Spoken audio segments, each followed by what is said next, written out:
slow.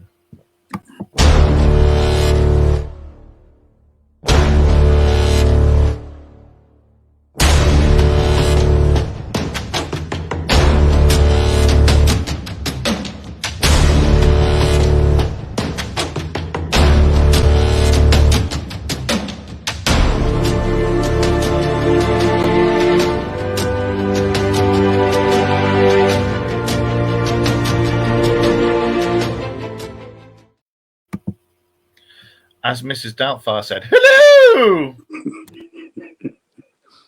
Hello! Would you like one number two? Well, hello! Oh, dear. You all right? Yeah, something like that. Yeah. I reckon I'll make a good Mrs. Doubtfire. Mrs. Doubtfire too, the dodgy English bloke. I think I'll be too busy plopping cream in the tea.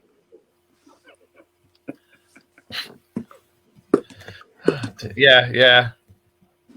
The way my nose has been running recently, I think it probably would actually. Okay, I'm just gonna vomit now. Would you like syrup in your coffee? Hey, Kelly, you all right? Dirty bugger, you. There's Kelly. Hi, Kelly.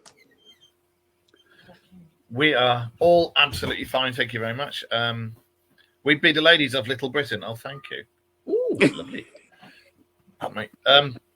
You lot out there in the chat room, are you going to come and join us at Skegness on the 2nd of December?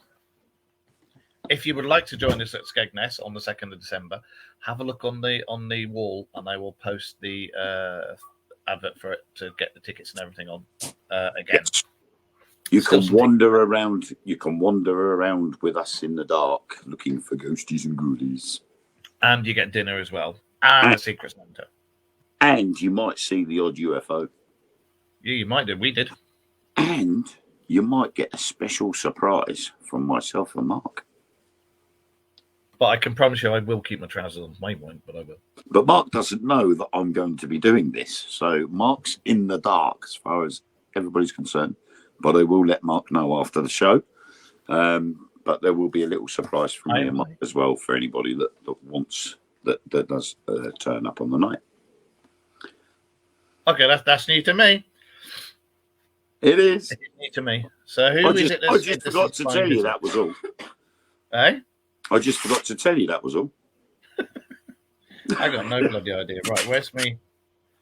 Because I need to open this up on here so I can see who the hell is in there. Hi, Sarah. Everybody all right out there? We were just chewing the fat before we came on here. Right, let me see. Look, we've got Willow in, only a flying visit because she can't be bothered. That was Willow saying we'd be the ladies from Little Britain. Yeah. Evening, Colette. Lady. The ladies of Little Britain. Hey, Colette, you all right? What? So, can you put a bikini on? The heating. Oh, the heating. Sorry. Going a bit Mutton Jeff. So another string in my bow. Sorry. Yeah. I didn't realise, but you're watching as well. I'm watching as well. Yeah, you're watching as well. Oh yeah, I am, because on here. If you've got to go away. Oh my God, those tossers! Oh, yeah. I'm just going to run over myself with my own car. Tamsin's collar from a jacket.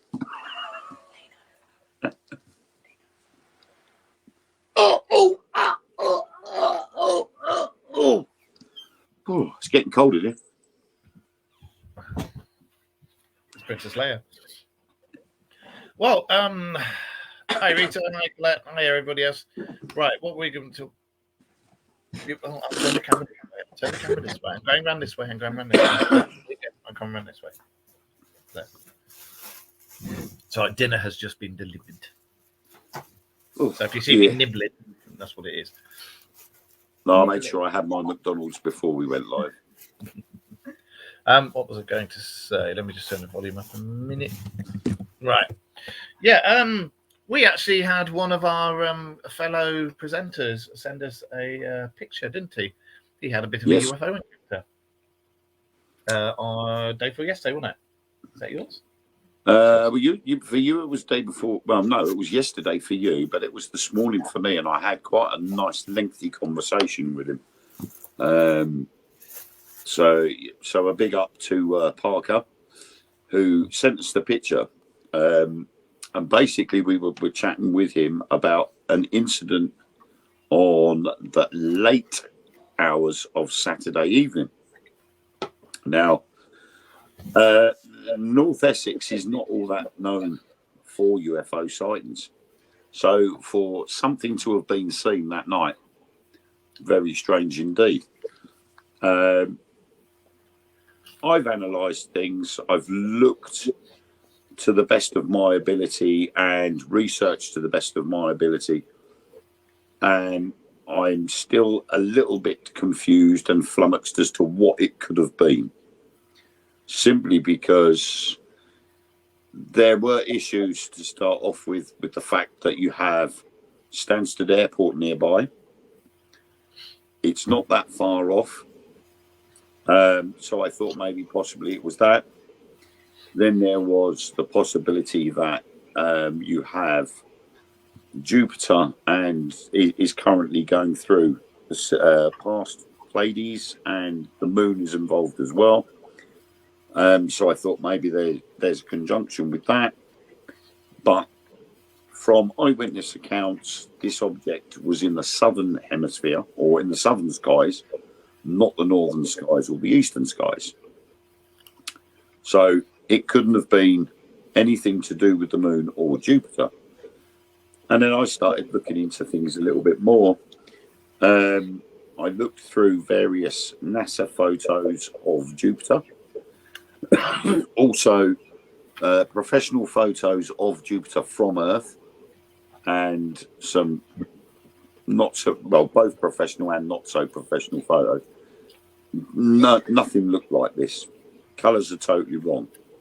So I zoomed in, and it's got something inside, you can see it. So, in the middle of that, apart from the fact it's a very odd shape. Now, the shape itself looks type of egg-shaped, but it looks like somebody has taken a massive bite out of the bottom left-hand corner. So it's got a very strange shape. When I showed Parker this footage, the zoom in of it, you can clearly see there's lights dotted all around the object on the edges. If you zoom in. Also, there is in the center what appears to be a crescent that slowly forms into a circle. That says that in the center it's raised compared to the edges. So there's something there, i.e. like a dome or a structure there, that's thicker than the rest of the object. When I spoke to him, he said we worked out it was about 220 feet up. That was about the size of we worked out it was about the size of an SUV. So yeah, 220 foot up, about the size of an SUV, and it had lots and lots of sorry, I'm going to keep eating in front of you guys. And it had lots of lights all the way around it, and it was a grey colour, going to pinky purple, and it wasn't a drone because it was too big and you'd hear it. It wasn't a helicopter on whisper mode. And it, as you said, it wasn't a plane. It was far too low down for that, and too small to be a plane. And it was about 11:20 at night. And he went, "What the f***'s that?" Ran inside, got his camera, took a picture, and then thought, I'll get me decent camera so I can take a good photo. He took a picture with his phone camera first, iPhone, then went back in to get his SLR, and when he came back out, it had gone. So in all, it could have only been hanging around for about 5-6 minutes, which is pretty strange. Thank you, Willow. And like we said, when you're that close to Stansted Airport's not that far away from where he was. Yeah. But I said to him, if you were able to flip it on its side like that, I personally think you're going to have a clear dome-shaped object or a raised object on top of that. When you flip it on its side, it looks like a diamond. Well, yeah, but I mean, the bit, if you look in the middle, the centre circle of that, it's like a crescent, which means that it's at an angle, so you can see mostly part of one side, and then it fades off. So it's slightly tilted at an angle, so you can't see the right-hand side of that central object. So that says to me that that's raised. Whatever that is in the middle is raised. So like your typical flying saucer shape, where you've got your flying saucer with your dome in the middle, sitting on the top, and that's what you've got. And like you say, it's got that on the top and then underneath. So you've got the dome on the underneath, and then the dome on the top as well. And I reckon that's what they've got there. It's definitely got something there. Like I say, it's not any aircraft and it's not a drone. So I know, you know yourself with UFOs, they don't have fore and aft lights or port and starboard. They're not white. They're normally orange or like a weird grey or black color. Yeah. This one.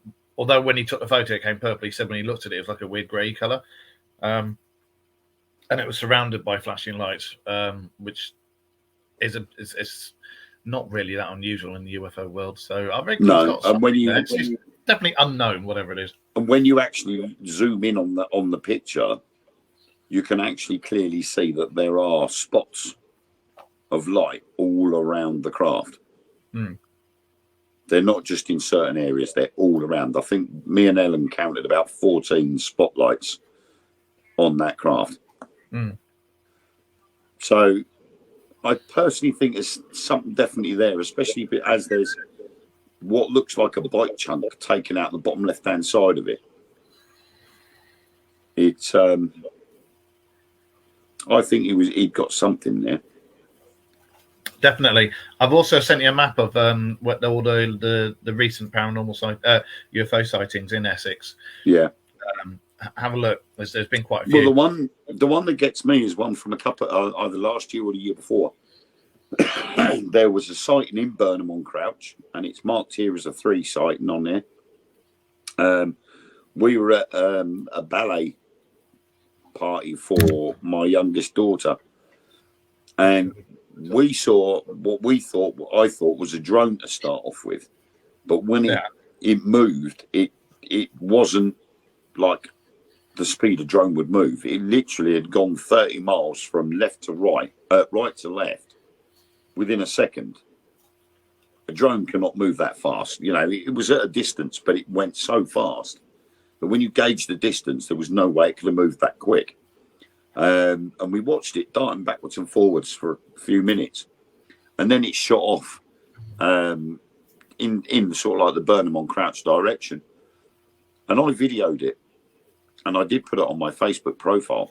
I remember. And then that evening, somebody had reported to the local newspaper they had seen a UFO at Burnham on Crouch at the supermarket. And they'd taken a photo. They're using up their Tesco club card points. Well, yeah.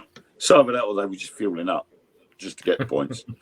But everybody started having a go and saying, oh, no, that's lens flare from the street lamp.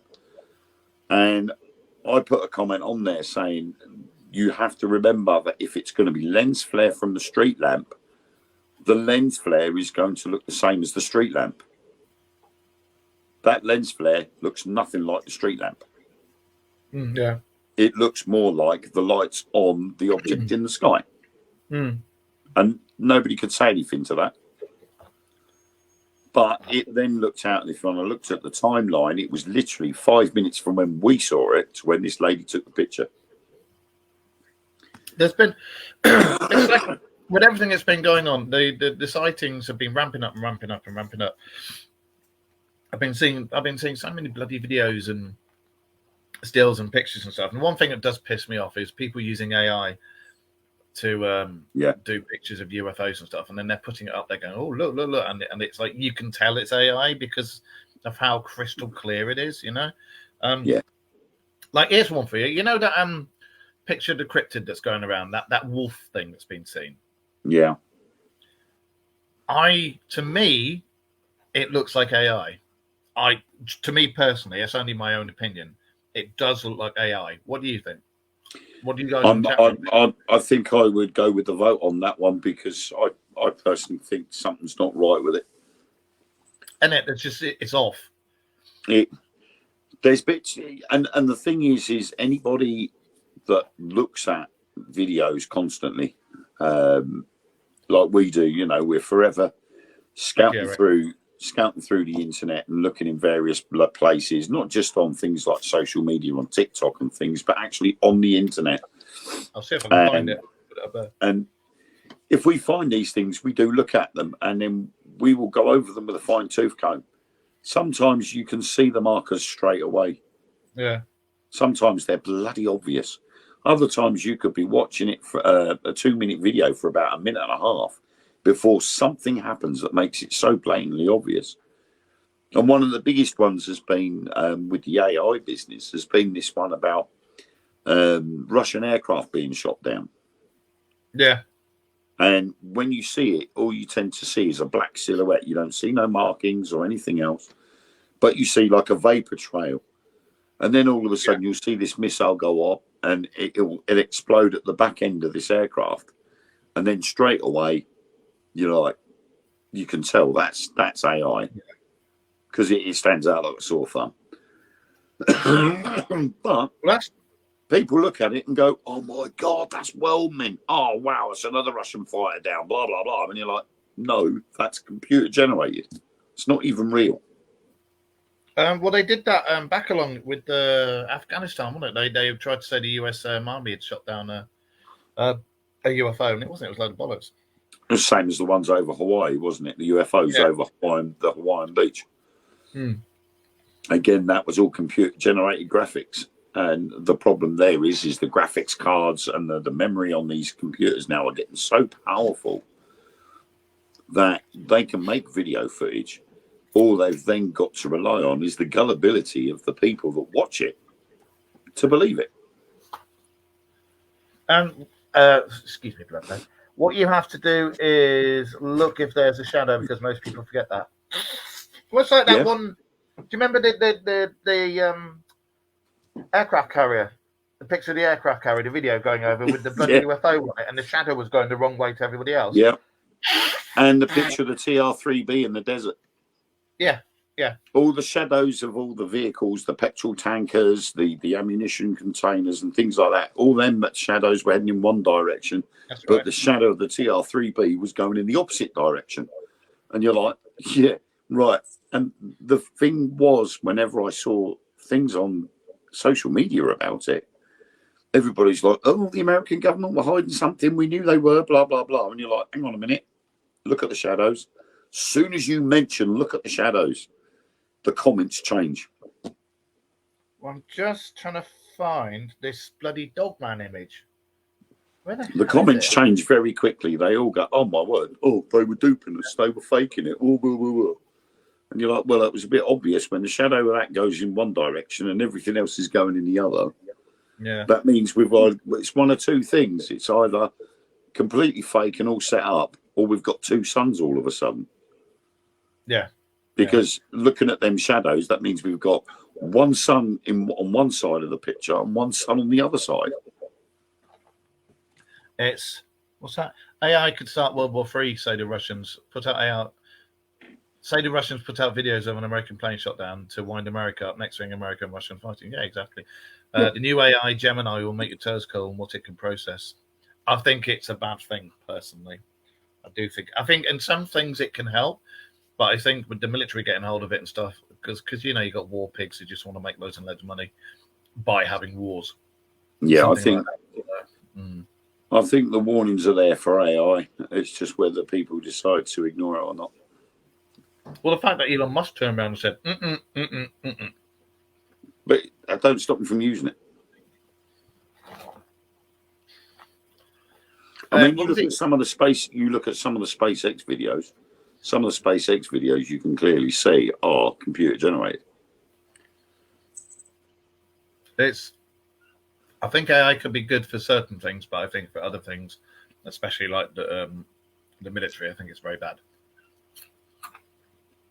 I mean, I think you're going on about SpaceX. One of the things that just made me giggle so much, and we talked about it so much, the firmament.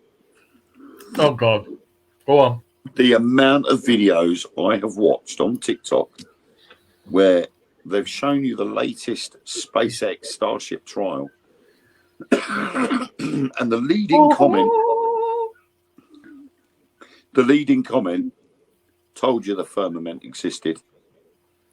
And it was because the Starship took off, it left the launch pad without any problems, zoomed off up into the sky without any problems, all 33 engines firing at maximum velocity. And then they separated.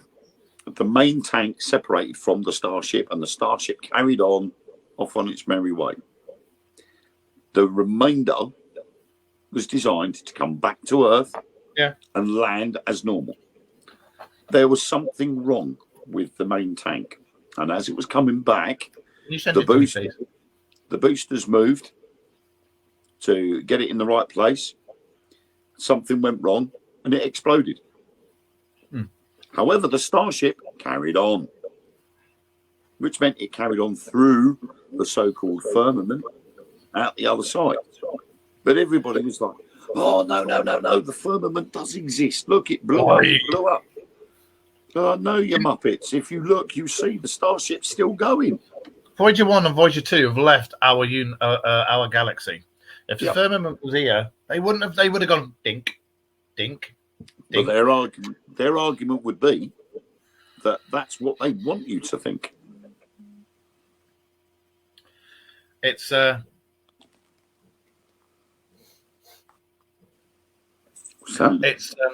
was I going to say? Yeah, I've had people telling me about the firmament and stuff. I think he's got an admirer there, do you?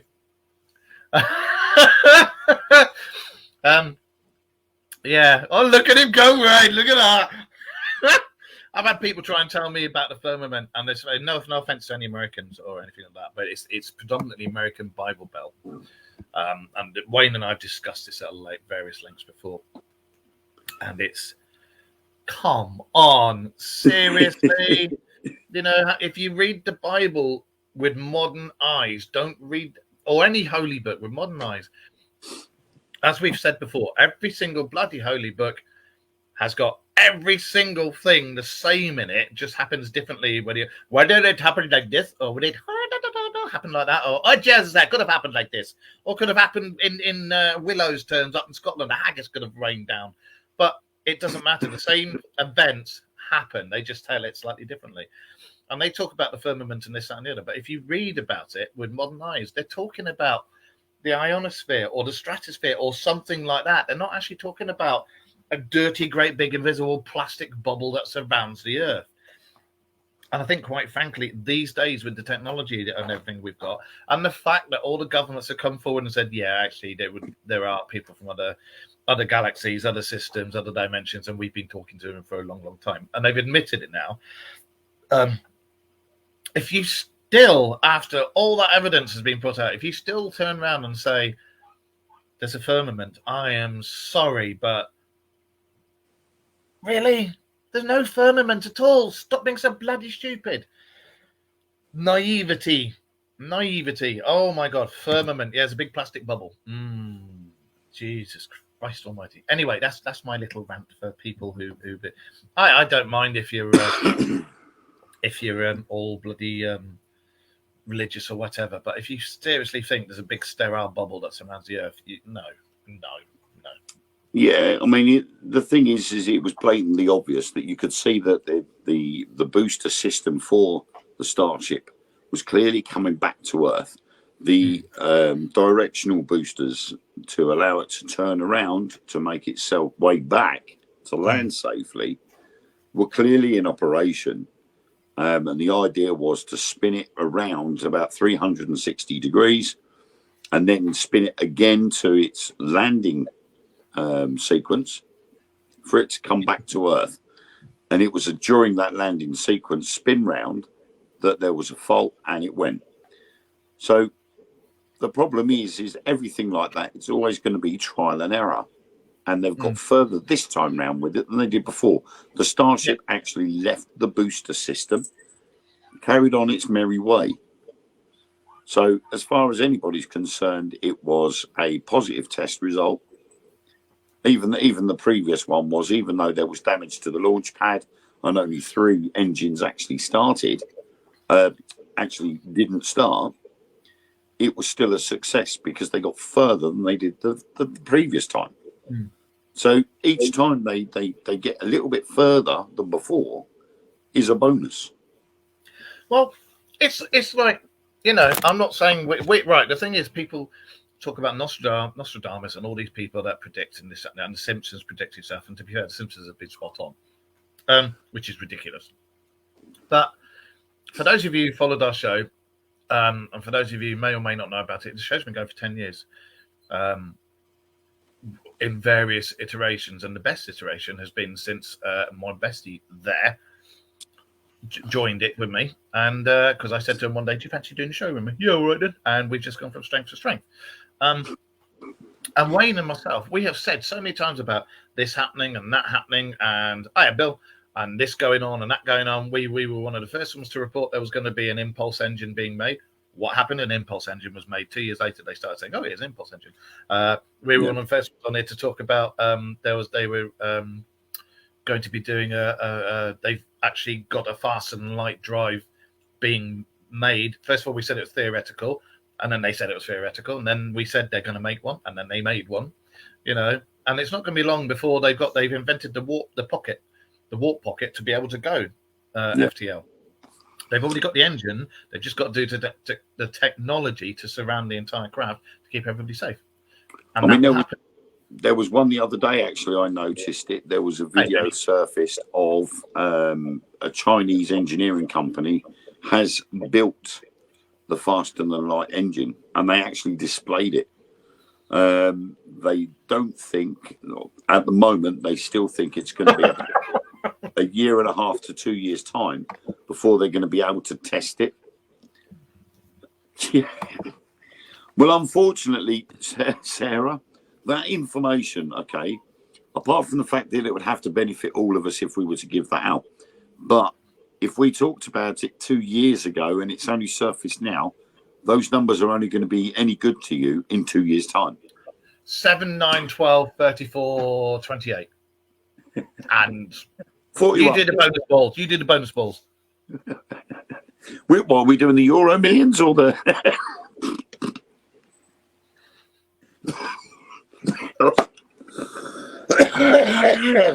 Excuse Ladies me, and gentlemen, you heard it first. Wayne's going to can't get on the show. Yeah, so if we give you the numbers now, you're only going to be able to use them in 2 years' time.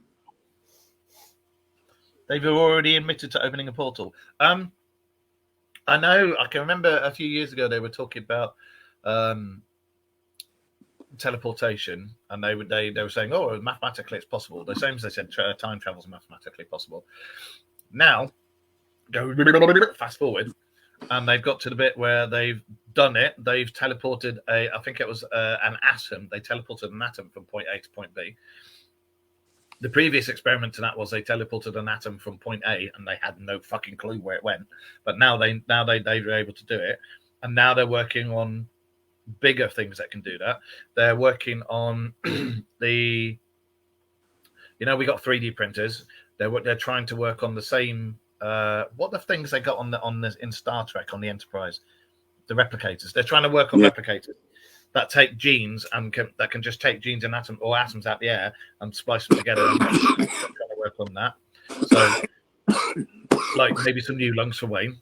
Go on, son. Their throat would be nice. You need a big brass spittoon so we can literally see Garth Cameron here. So yeah, all that stuff they're working on, all the stuff you see in Star Trek. First of all, you'll start to see some of that technology happen on Volvos, and then you'll start to see them come out in here. But most of the technology that's going on in space age stuff is happening somewhere. It's coming to fruition.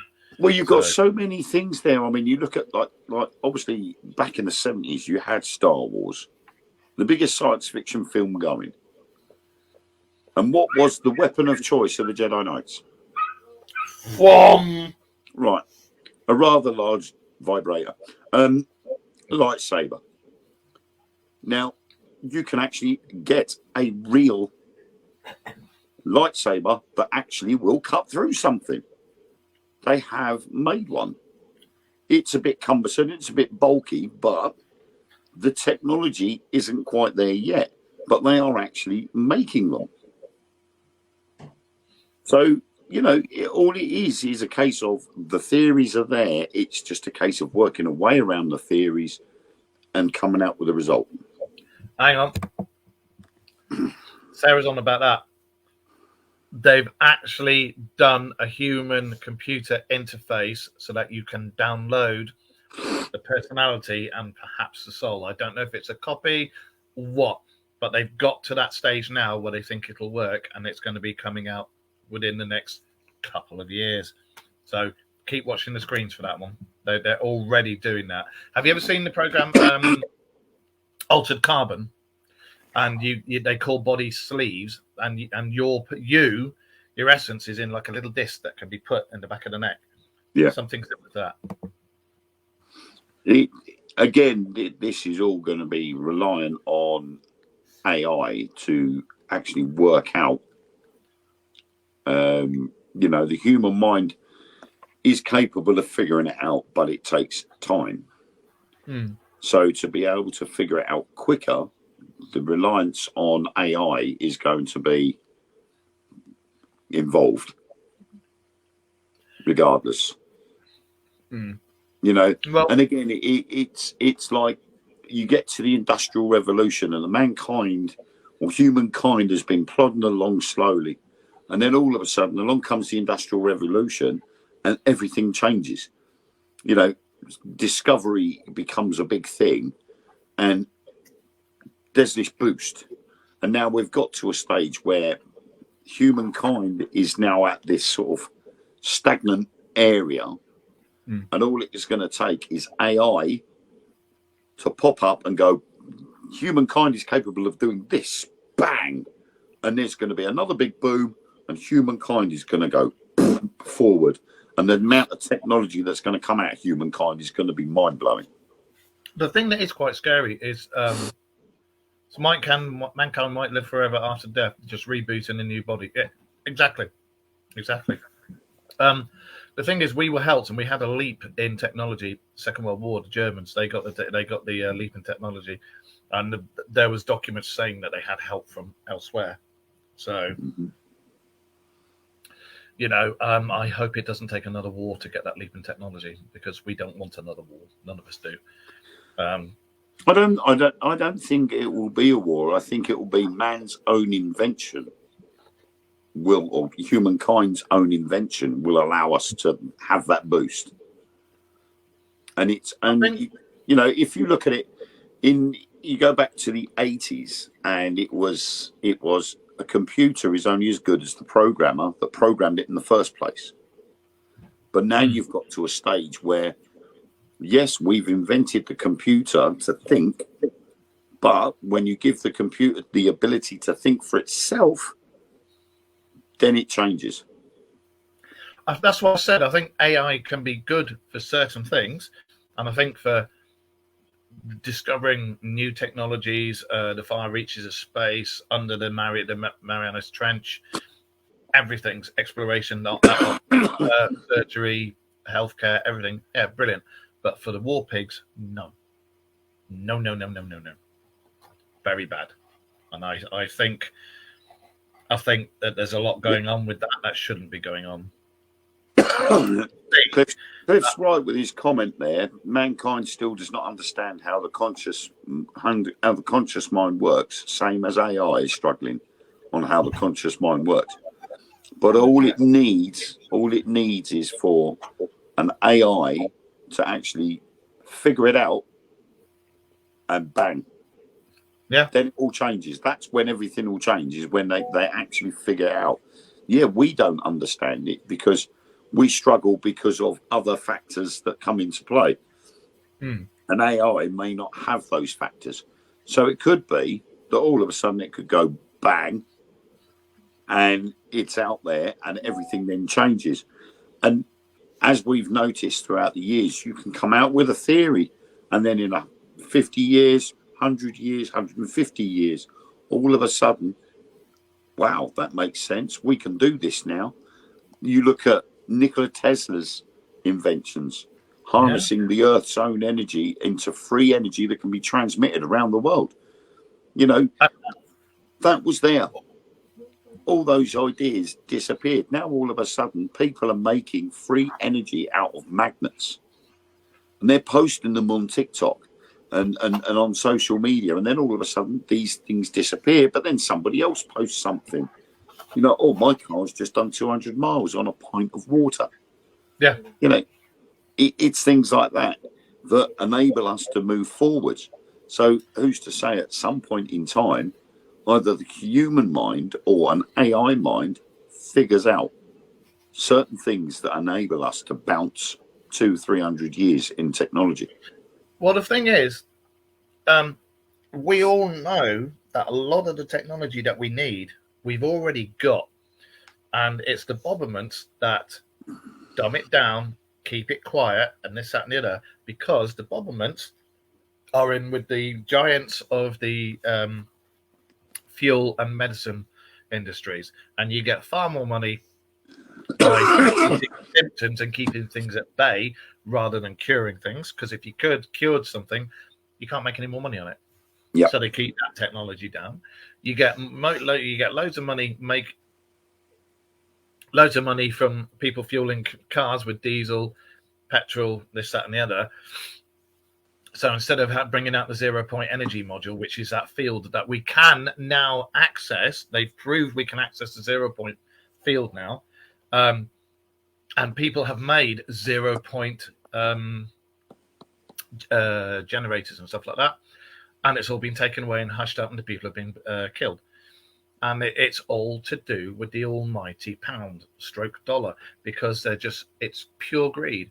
You know, when the world's crying out for stuff that they really, really need because we're running out of resources, and this just shows you how dumb and how horrible the corrupt governments are, because they would far rather make that and make the world go to shit to line their own pockets than bring out stuff that the world needs. Well, one I heard this morning, this is going to make you laugh. One I heard this morning was that hybrid cars are actually more polluting than diesel and petrol. They've done a study on petrol and diesel cars and compared them to hybrid cars, and actually hybrid cars actually cause more pollution than the others.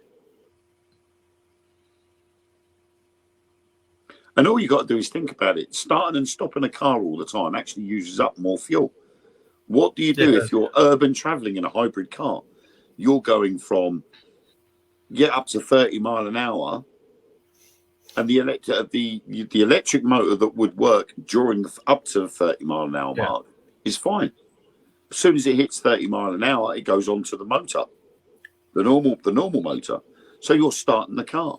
But then if you only can travel a mile at 30 mile an hour, at 32 mile an hour, and then drop down to 28 mile an hour because you've hit another zone, the engine kicks off, back onto the battery, then all of a sudden you hit another 40 mile an hour zone and you're back into the motor again. So you're starting and stopping that vehicle and using up more fuel. I've got a partial hybrid which doesn't rely on the battery. It uses the inertial motion from the brakes and the wheels and everything to keep the battery charged. So it doesn't have an electric motor. And again, when I was a kid, I had a dynamo on my bike. Oh God, those things, they were bastards when you were trying to cycle uphill. Flick it over onto the back wheel and you go, and you're doing like 2 miles an hour up a hill. But they actually powered your lights. Yeah. So why have they left one of those out of an electric car to recharge the battery? It's like the alternator. They'll make the charges the battery. Exactly. And I've always said, well, why have you not got an alternator anymore? All you have to do is put a little flywheel on and attach a belt to it. There you go. It charges everything and runs everything. Why have we got to have these big, expensive cars? It reminds me of the video I saw last year, I think it was, of the guy who had broken down because his Tesla had run out of energy. The battery had died. And there he is on the roadside, and some guy pulls up behind him and says, "Have you got a problem, mate?" He says, "Yeah, the battery's died. I need to charge it up." So he went, "Oh, right, okay." So he opens up the boot of the car, and there's a petrol motor in there. He's got a petrol-driven generator to charge up the Tesla so they can carry on driving. I'm like, so you just defeated the object. And there was another one I saw 2 days ago. A lady was charging her car up at a service station. She was charging the car up at a service station, and it cost her twice as much to charge her car, and it only gave her an extra 80 miles. I won't have an electric car because, personally, the amount of money that you use on your own from your own electric to charge it costs more than the fuel that you would if you were filling a tank on a normal car. And it's absolutely ridiculous. And have you noticed that how when all the price hikes and the spikes in the energy giants came in, that's when they started saying you need to buy electric cars? Weird that. The very same electric cars that actually cause more pollution than fossil fuel cars. But it's more, not so much in the running costs, but more in the to build costs that it causes so much pollution. Yeah, it's ridiculous. It's like Sarah's just said in there, I'm sure I heard a case where two computers started talking to each other. They did. And I remember we spoke about that, and the conversation was very strange that they had. They started coming around with saying, "Do you know you're this? And do you know you're a computer?" "Yes, I do." "Do you know that humans are made?" "Yes, we do." And it was like, oh. And it all stems back to teaching a computer how to play chess. Yeah, I remember that. And it's all, and obviously chess is all about strategy. Putting your pieces in a certain place. If you put your pieces in a certain place, doesn't that make somebody pregnant? Or am I thinking of something else? So, yeah. So, you're not pregnant. Okay, good. And the thing was that those computers that were playing chess learnt from their mistakes. And that's the issue. Yeah. If one computer makes a mistake by putting his playing piece in the wrong place and it gets taken out, it knows not to make the similar move again. So it learns. So it learnt from that mistake. And that's if you put your piece in the wrong hole and you get it taken out again, I'll tell you what, you soon bloody learn. But that's where the issue comes into play. Because they're able to learn from their mistakes and they know not to make the same mistake again. There's no reason why they can't learn other things.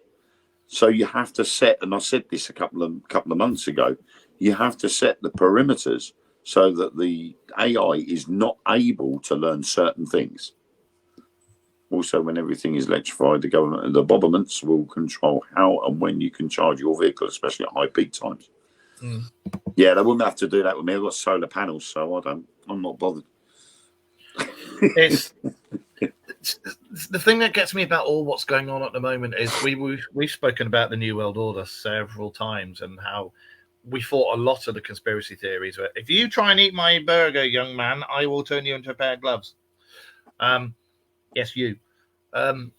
And I thought a lot of the conspiracy theories were complete, just like nut jobs. And the more I'm seeing stuff come out about, especially our government and the American government, they're the most corrupt ones. And all these things that are starting to happen. They're listening. It's starting to make me think. When you put two and two together, it's. Things are starting to, Yeah, it's. Yeah, well, we say everything, isn't it? I mean, all around Europe now, the EU is starting to sort of self-implode. Yeah, I got a notification today from one of the news channels that I subscribe to, and there seems to be far-right support all over Europe now. And it's getting bigger and bigger. And it is, And it's not a nasty thing to see, but the influx of quite possibly the wrong type of people going into all countries, not just here, but other countries as well. And the people are feeling left out. They're feeling that they've been done wrong.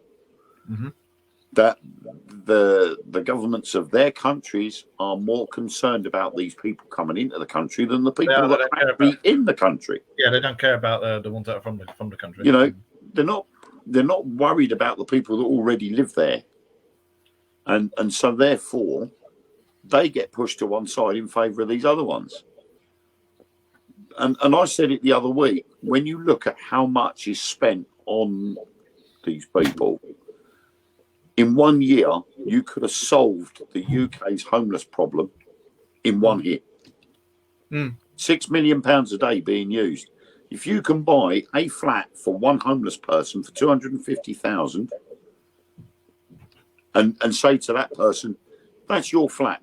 It's yours, lock, stock and barrel, is the deeds. All you got to do is pay the bills on it. That's it. That flat is yours. Right? So that then becomes, 8, 16, 32 flats in 1 day. Yeah. Now you times that by 365.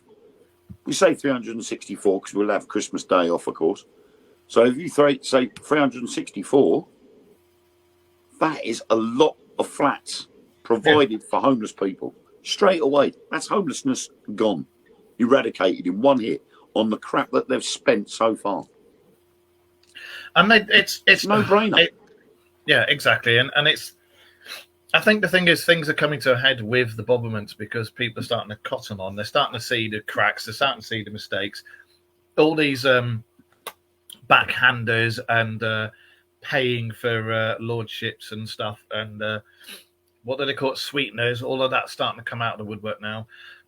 You know, all of these like Rishi Sunak and all that lot who've got fingers in pies in the high up shares of the energy giants and the what do you call them? Medical giants. It's all coming out, and when you look at that, and then you look at all the prices going up, and come on, it doesn't take a rocket scientist to go, hang on a minute, there's a bit of greed and corruption going on here. It is. It's just all greed. It's all corruption. Yeah. They're all I mean, another one, the business with dandelions. I take dandelion extract every day to help keep my cancer away. Yeah. Now, for years as a child, I was told, don't touch dandelions. Don't smell a dandelion. It'll make you wet the bed. All this, that, and the other. So you stayed away from dandelions. Roundup, the weed killer, which has dandelions on its front cover of the bottle, kills off dandelions. Why is that? Why do they kill off dandelions? Only to find out that the company, one of the biggest pharmaceutical companies in the world that provides particular types of medication, also owns the company Roundup that kills dandelions. Something right there. And then all of a sudden videos started surfacing.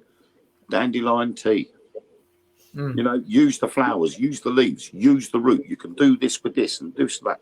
All these different recipes that you can use dandelions with. Dandelion and burdock originally was made using dandelions. Yeah. So there was some truth there to start off with it under our noses, and we chose to ignore it because the pharmaceutical companies had told us dandelions are bad for you, when actually they turn out to be one of the best things you could possibly ever have if you're ill. Yeah. It's all lies and bullshit. What's the other thing I take? Frankincense oil. That's the other thing I take. Since I've been taking the frankincense oil, because it was Rachel put me onto it, and the dandelion root extract, touch wood, cancer's gone away. Hasn't come back. Well, I've just got another test, and we'll soon see. But yeah, they make dandelion wine. Yeah. And if you look in the Bible, what did one of the kings give to little baby Jesus? Frankincense. Gold, Frankenstein, and Gur. Yeah, Gur. So, you know, there's a lot of things out there, natural medicines, and even I mean, I was quite surprised that my local GP said that when I mentioned to him about looking for herbal remedies for certain ailments, the GP was quite happy to point me in the right direction. Now, I would have thought the GP would have been after his own interests and prescribe medication for gout. Yeah. But when I turned around to him and said, I've got a readily available source of cherry juice, he turned around and he said, that's better for you than the medication I could prescribe you. So going for the natural remedies sometimes is a lot better than paying £9.75 for a prescription, or paying for the proper medication otherwise, when all you got to do is pay a couple of quid for a big jar of cherry juice. You know, it's... What people forget is back in, you know, all the bullshit witches assizes, you know, the assizes of Essex, all that stuff. They bastardized witches. All witches were black witches, and they were running with Satan, and they were this and they were that. Half of them, well, 3/4 of them weren't witches. They were just people whose neighbours had a gripe with them, or herbalists. Herbalists, and they might have had mental health issues. The others were white witches or hedge witches, and they were the ones that made the medicine and knew all about the herbs and what they do and this, that, and the other. And this day now, start having a look. You guys out there, if you got an ailment, start looking up white witches or hedge witches and their remedies. Start looking up things about that, because their stuff is a lot more beneficial to the crap that we take. And you only have to look up on the internet natural remedies, and the amount of different ailments that can be cured with natural products is mind blowing. I mean, look at this one, the latest craze from Nepal, the Shilajit. Now, people are taking this shit, what they call Shilajit, and it has become very popular. And all you do is get like a little sort of like quarter of a teaspoon or something like that, and you literally dilute it in water, drink it first thing in the morning, and it gets rid of all sorts of ailments. But it's got to be, they're saying, and I think this is probably where they're trying to corner the market, is they're saying, oh, it's got to be a certain type of Shilajit. It can't be the block. It can't be the powder. It's got to be a resin form. And all you do is just dissolve it in water, drink it, and that's it. But I mean, I've started having spiced ginger tea, and that's got cinnamon, cayenne pepper, ginger, and then I add honey and lemon juice to it as well, and I drink that twice a day. And the difference I have felt over the last couple of days already, I've felt so much better in myself just by having them. When you go to the toilet, do you get bees trying to land on the end of your willy? No, but I am able to pass very easily. That's just you, man. Just me? Oh, it's just me. Okay. So, you know, natural things are there to get rid of natural disorders. You shouldn't rely on pharmaceuticals if there is an alternative that's either cheaper or more effective. I totally agree. Sorry, I've got cats stalking my burger. I got a ghost just there looking at my burger. I have a Lilo there who was trying to get my burger, and there's a Bob somewhere who was trying to get my burger. We have that with our cats, but at the moment they've been sidetracked with our new chairs. Bob's Burgers, oh, for God's sake.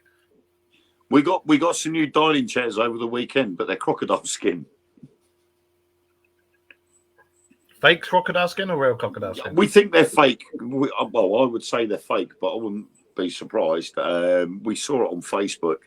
We needed some new dining chairs, and we found this guy was getting rid of 8 dining chairs. I didn't really pay any attention to him, you know, and said, "Oh, there's a guy locally. He's getting rid of them." So I'm all right, okay. Where is it? So she told me. So I went and picked them up, rang the doorbell. This Indian guy answers, and he says, "Well, he said they're in the garage. Brilliant. I'll bring them out to you."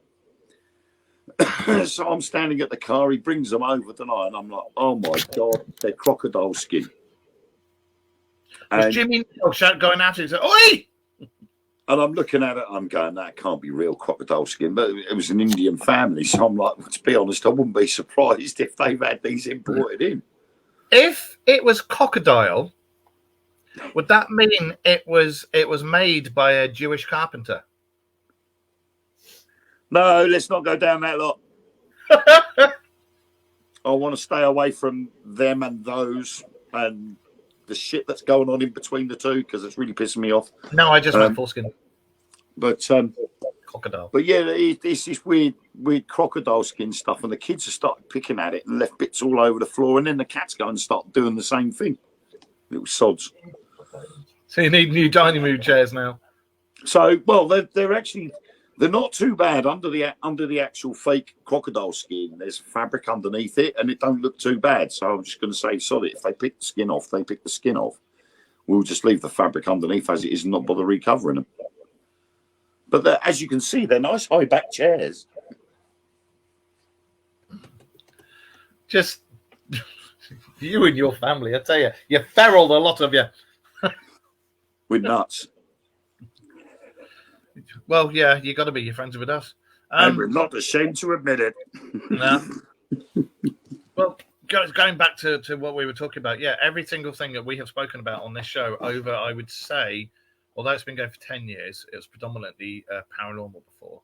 So I would say over the last 3-4 years, it's happening. Everything we've spoken about is happening somewhere. So, and all this stuff, and I'm telling you now, all this corruption with the Bobbermans is going to come out. It is going to come out, and the heads will roll. They can cover it. What's that saying? You can fool some of the people all the time, but you can't fool all the people all the time. Something like that. And I think that's going to happen. President can't get it right. If the president can't get it right, neither can I. Yeah, you can fool some of the people all of the time, but you can't fool all of the people all of the time. Yeah, that's right. Shut your face. No, do you remember when it's George Bush did it? I can't remember. Oh, yeah, one of the presidents tried to say that and cocked it up, didn't they? I don't know which one it was. It was probably Joe Biden. No, it wasn't that. No? It's like Boris Johnson. Boris Johnson, I'm sure, used to be a character on the Fast Show. And you know exactly who I mean, don't you? Today, I will be mainly eating Brussels sprouts. Oh, Jesse, yeah. That's right. I like Jesse, I did. Definitely was a Boris Johnson Mickey type. Oh, but before we disappear, one thing I would like to talk about was Le Pecoras. Was it Le Pecoras? Whatever, the face peelers in South America. What? Cinnamon buns? Victor Pick up peppers. Yeah. Pick up a penguin. Those things in South America that are trying to kill people that they were saying was illegal miners and this, that, and the other. I've been reading some of the interviews they gave to the police and researchers who've been out there and everything. And there was a girl who got grabbed by two of them. Now, they're on these round skiff type things that hover and make a noise, and you can tell there's a lot of wind being taken off stuff. Can I ask Mark Wayne what is at the South Pole and why people are not allowed to go there? Personally, again, we spoke about this a while back, didn't we? There was a big meeting. All the heads of state were taken there at a massive meeting. Do you remember Atlantis? Do you remember Atlantis? Because we're all that old. The legends of Atlantis. Well, when you look into the legends of Atlantis and you look about the Anunnaki and stuff, there was mega cities all around the world, but only a few, but they were all linked. One of them was on the South Pole. And when Atlantis went up, it caused a knock-on effect, power-wise, with these other mega cities, if you will, according to scrolls and this, that, and the other. And one of these cities was at the South Pole before it froze over. And they think that what they found there is one of these cities, and the technology still works, or they've got it working or something, and it's there. And they found bodies, of 8-9 foot people, 8 to 9 foot tall people, and this, that, and the other. And I've read a few reports, and so's Wayne, about the really thick walls that you just touch, and they just move like there's nothing there. and things like that. So I think personally that what happened was it was found, and then they went, shit, we better let them. It all went up to the heads of the state, and the heads of the state went, oh, let's go and have a look at this, see what we can get out of it, and that's what it was. Right. I think. I'm going to blow this rumor out of the water. I wonder where he was going. Times I have heard people say we can't go to Antarctica. They're talking out their bum holes. Because you can. There are many groups and organisations that actually do tours to Antarctica. It's just certain areas within Antarctica you cannot visit. They are blacked out areas. They are classed by Google as blacked out areas, so they're either blurred or blacked out completely. But the Antarctic Treaty, which was the treaty that was signed in Washington on the 1st of December 1959, preserves the Antarctic continent for peaceful and scientific use. The Antarctic Treaty's protocol on the environmental protection, signed in 1991, is the only international agreement designed to protect an entire continent. It ensures that all human activity in Antarctica is carefully planned and managed.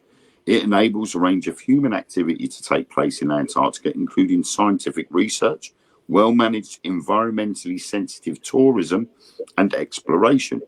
Crucially, the protocol prohibits commercial mining and protects vulnerable areas, animals, and plants.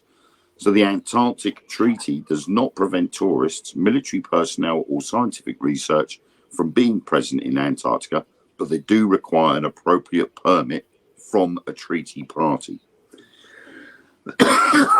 So you have to go through the proper authorities. Anyone on a British expedition to Antarctica or taking a British vessel or aircraft into Antarctica will need to apply for a permit from the Polar Regions Department of the Foreign Commonwealth and Development Office. Do you not find it a little odd that this treaty was signed and they control all of the ingress and egress, and that lots of places are blacked out, and those blacked out places you can't go to whatsoever? And also, what it doesn't say in that is the blacked out places, the mining and everything that's not allowed. There's little pockets of mining that are allowed. You're not allowed to mine anywhere near these places in case you tunnel into what's going on. It seems a bit odd that it was all done. Yeah. I mean, there was a case a couple of years ago where there was a Norwegian team were working in a scientific exploration team, working in one area, and something had happened with a boiler in this establishment. So they radioed through to the American team who had the runway, and they sent an airplane up to the Norwegian section. But before they left, they were told they had to avoid a certain area. That's right. I know the one you're talking about. Yeah. So they had to go around it. But the captain, the pilot, had said he was concerned about the safety and the life of this guy that had been injured in this boiler incident. Because they picked him up, they avoided it going, but coming back. They avoided it. They went straight over it going and avoided it coming back because they had to have the time to stabilize the guy before they landed. Yeah. And soon as they landed, they got the guy off. He was rushed off to hospital, and the pilot and the crew were taken into the office and given a bollocking. Yeah. Flying over this area, but they said there was nothing but just a bloody great big hole in the ice. That's right. And they wanted to know what it was. And they were asking each other, was it something to do with letting out gases and air? So was it a ventilation shaft? For what? But whatever it was, they were told not to fly over it. Then you've got the rumours of the things that went on down there, like the cave entrances and things like that have been perfectly formed. That wouldn't have been formed by nature, but have been formed by something.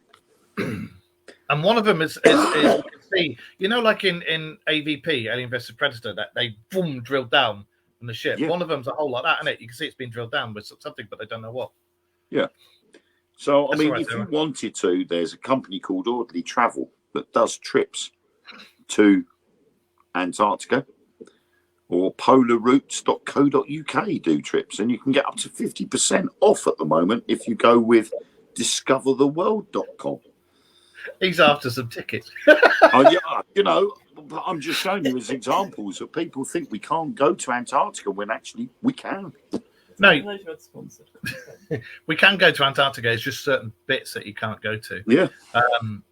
That bit where all the heads of state went, no one's allowed anywhere near that, and I would kill to know what's in there.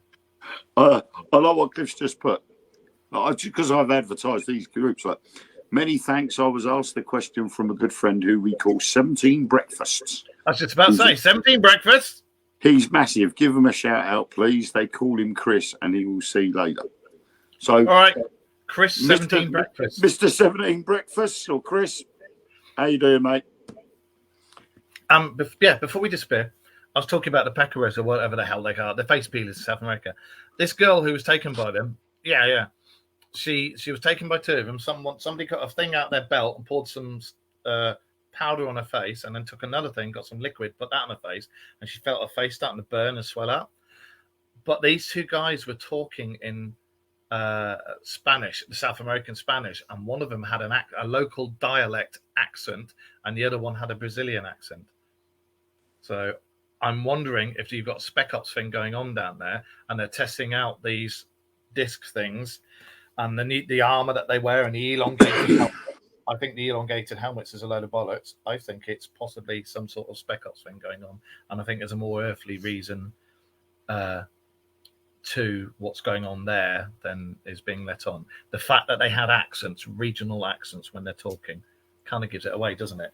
You know, that'd be like if we had it happen here and one of us was Mancunian, Liverpudlian, it'd be like, hey, you know. Yeah, I mean, it's very convenient that the alien speaks perfectly good Spanish and the other one speaks perfectly good Spanish with a different accent. You know, it's like some of the arguments where, oh, how convenient the alien can speak English. Exactly. You know, and again, it probably goes down to this Star Trek communicator thing where they have to put this thing in their ear and it actually translates the language automatically. You know, it just makes you giggle when all of a sudden it comes out with something like that. Oh, these two aliens spoke to each other in perfect Spanish. It's like I say, if they did it in perfect Spanish, you could say it was something down to that. But the fact that there was one of them had a regional accent and the other one had an accent from that area, and it's like, yeah. But anyway, we have come to the end of that. So I think that's enough of our bobblement slamming and UFO finding and tech finding and conspiracy theory nonsense and cats trying to eat burgers and everything. And I think I shall say to you guys all out there, Saturday, the 2nd of December, Skegness. Look on the Dark Mirrors wall. You'll see the advert for it. There's still tickets available. Come and join us. You get your dinner, you get a Secret Santa, and you get an investigation with us. So come and join us there. 2nd of December. And a little extra special something if you so require it. And whatever this dodgy geezer's been up to. And I will let Mark know what it is after the show's finished. So 2nd of December, come and join us. I'll put the advert back up on the Dark Mirror Radio Show's wall. All right, and I'll go on the website and put it up on there as well. So come and join us. So I'll also stick the advert onto my Wayne Stevenson Spookinori group as well, in case anybody doesn't see it on the Dark Mirror but sees it on my one. So it should be good. Hockey docky. Right, on that. Do you mind not playing with your pussy? So on that note, I shall say it's goodbye from him. And it's goodbye from me. And we will see you. Well, he'll see you in the week. And I will see you guys through the window. Saturday, and I'll see you guys next Monday as well. So, join us. Skegness, 2nd of December. I'll put the advert up. Thank you for joining us in the chat room. Thank you for listening to our inane ramblings. And everybody out there in Facebook and YouTube land and Things Network and Simply Spooky Network, thank you. And we will see you soon. So see you later, guys. Remember, keep your eyes to the skies. Bye bye.